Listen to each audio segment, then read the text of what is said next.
ni hin kan sak ding mi hi kan pu kan pa imi Reverend Dr. Henry Siang kung ni Phuah mi Pathian bia ti mi tha ilei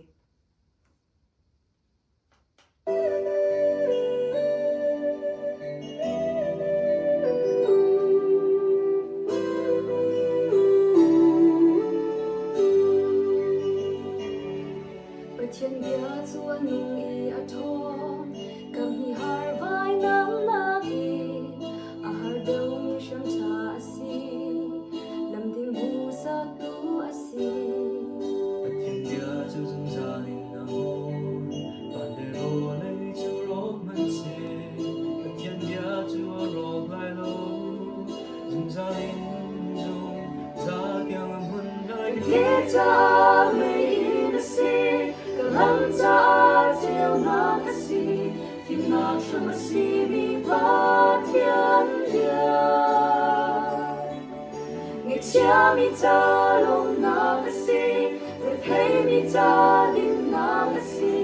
nung na nam sa tu Pathian bia Pathian bia chu anh mi a thom gặp mi har vai nam na ki a har deuh mi sham tha asi lam ding bu sa tu asi Pathian bia chu zum za in a hun van lei mo lei chu rong man se Pathian bia chu a rong lai lo zum za in zum za tiang am hun lai ka ke cha me in asi ka lam cha chiao na asi phim nak sham asi mi Pathian bia nghe cha mi cha long na asi rồi thấy mi cha din na asi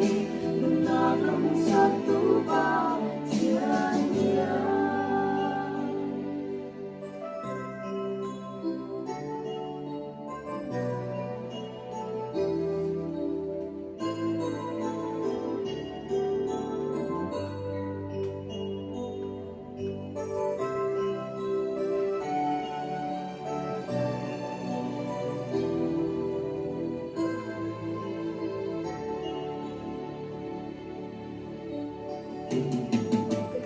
cha me in asi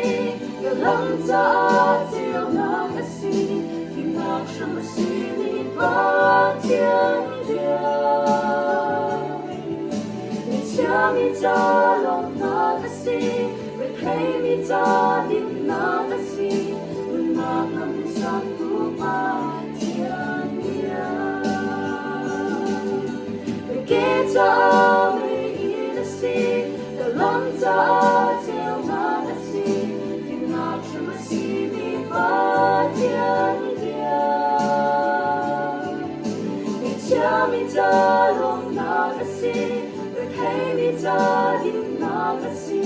nung na nam sa tu